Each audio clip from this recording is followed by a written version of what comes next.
सासऱ्यांच्या डोळ्यातलं पाणी. स्वराचं लग्न होऊन फक्त 6 महिने झाले होते.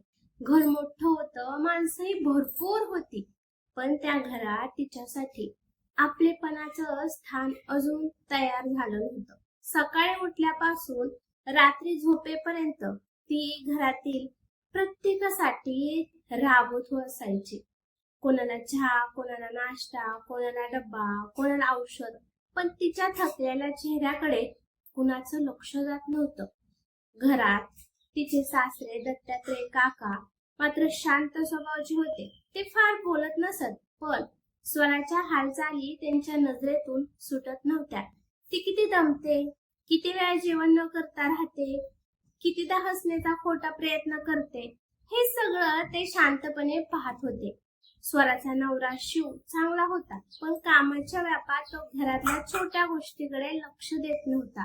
त्याला वाटायचं आई आहे, वहिनी आहे, सगळं ठीकच असेल, पण सगळं ठीक नव्हतं. त्या दिवशी सकाळपासूनच स्वराला अंगात ताप होता. तरीही ती उठली. किचन मध्ये जाऊन तिने चहा ठेवला. सासूबाईंचा आवाज आला, स्वरा, पोहे लवकर कर, शिवला ऑफिसला जायचं आहे.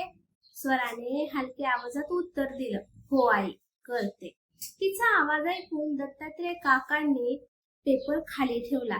त्यांना जाणवलं आज स्वराचा आवाज नेहमीसारखा नाही. ते किचन मध्ये उभे होते, पण तिचे हात थरथर कापत होते. तरीही तिने पोहे केले, चहा केला, डब्बे भरले. शिव नाश्ता करत म्हणाला, स्वरा, माझी नवी फाईल कुठे ठेवलीस? कपाटाच्या दुसऱ्या कप्प्यात आहे. स्वरा म्हणाली, तू आधी सांगू शकत नव्हतीस का? मला उशीर होतोय. शिव चिडून म्हणाला. स्वरा काही बोलली नाही.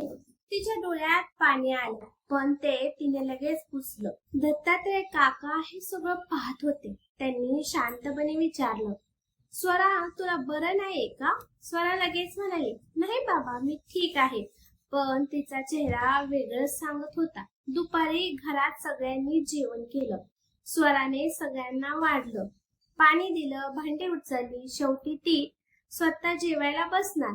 इतक्यात सासूबाई म्हणाल्या, अगं, आधी किचन आवर, नंतर बस. स्वरा उठली. तिने किचन आवरायला सुरुवात केली, पण अचानक तिच्या डोळ्यासमोर अंधार आला. हातातून ताट खाली पडलं. स्वरा, दत्तात्रय काकांचा आवाज घरभर घुमला. ते धावत किचन मध्ये आले. त्यांनी स्वराला उचलून खुर्चीवर बसवलं. तिच्या कपाळाला हात लावला आणि घाबरून म्हणाले, अगं, अंग तर तापाने फणफणतय. सासूबाई म्हणाल्या, सकाळपासून सांगितलं असतं तर आम्ही लक्ष दिलं असतंय. दत्तात्रय काकांनी पहिल्यांदा कडक आवाजात उत्तर दिलं, सांगायला तिला वेळ दिलात का कुणी? घरात शांतता पसरली. त्यांनी शिवला फोन केला, लगेच घरी ये, स्वराला डॉक्टरकडे न्यायचं आहे. शिव घाईघाईने घरी आला. स्वराला अशा अवस्थेत पाहून तो घाबरला. स्वरा, तुम्हाला सांगितलं का नाहीस?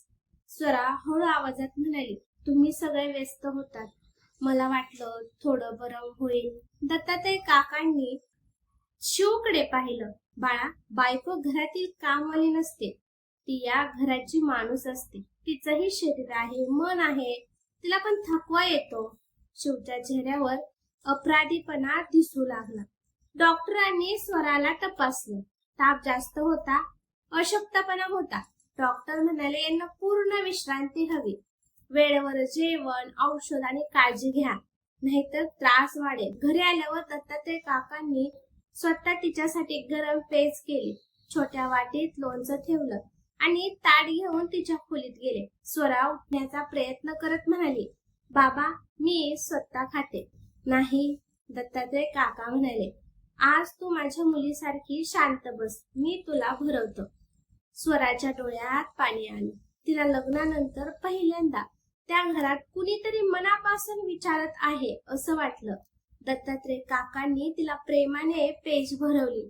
गरम आहे, हळू खा, ते म्हणाले. स्वरा रडू लागली, बाबा, मी काही चुकीचं केलं का? मला सगळ्यांना खुश ठेवायचं असतं, पण तरीही मी कमी पडते असं वाटतं. दत्तात्रय काकांच्या डोळे तर पाणी आलं. तू कमी पडत नाहीस ग, कमी आम्ही पडतोय. तुझ्या हसण्यामागचं दुःख आम्हाला आधी ओळखायला हवं होतं. दरवाजाजवळ शिव उभा होता. त्याने हे सगळं ऐकलं. त्याच्या डोळ्यात पश्चाताप होता.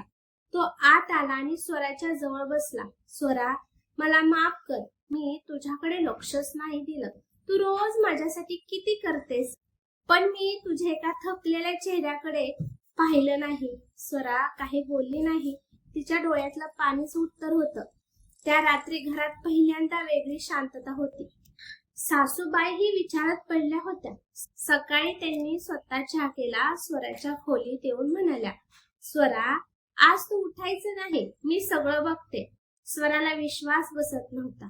दत्तात्रय काका बाल्कनीत बसले होते. स्वरा हळूहळू बाहेर आली. बाबा, मी इथे बसू का? अगं, ही जागा तुझीच आहे, ते हसून म्हणाले. दोघेही चहा घेत बसले. सकाळचा सूर्य शांतपणे अंगावर पडत होता. दत्तात्रय काका म्हणाले, मुलगी माहेर सोडून सासरे येते तेव्हा ती फक्त नवऱ्याची जबाबदारी नसते, ती संपूर्ण घराची जबाबदारी असते. पण जबाबदारी म्हणजे तिच्याकडून काम करून घेणं नाही, तिची काळजी घेणं असतं. स्वरा शांतपणे ऐकत होती. काही दिवसांनी स्वरा बरी झाली, पण त्या दिवसानंतर घरातलं वातावरण बदललं. शिव तिच्या कामात मदत करू लागला. सासूबाई तिच्या तब्येतीची विचारपूस करू लागल्या आणि दत्तात्रय काका ते अजूनही रोज विचारायचे, स्वरा, जेवलीस ना? एका संध्याकाळी घरात पाहुणे आले होते. सगळे गप्पा मारत होते. कुणीतरी सहज म्हणाल, आजकालच्या सुना जरा नाजूकच असतात. दत्तात्रय काकांनी लगेचच उत्तर दिले, नाजूक नाहीत त्या, आपण त्यांना समजून घेत नाही. घर सांभाळणाऱ्या हातांना जर प्रेम मिळालं तर घर स्वर्ग होतं. स्वराने दुरून हे ऐकलं. तिच्या चेहऱ्यावर हलकसं हसू आलं. त्या रात्री ती देवघरासमोर उभी राहिली आणि मनात म्हणाली, देवा, मला मोठं घर नाही हवं, सोनं नाही हवं, फक्त अशा माणसाची साथ दे ज्यांच्या डोळ्यात माझ्यासाठी माया असेल. आणि त्या घरात पहिल्यांदाच स्वराला सून म्हणून नाही तर मुलगी म्हणून स्थान मिळालं. समाप्त.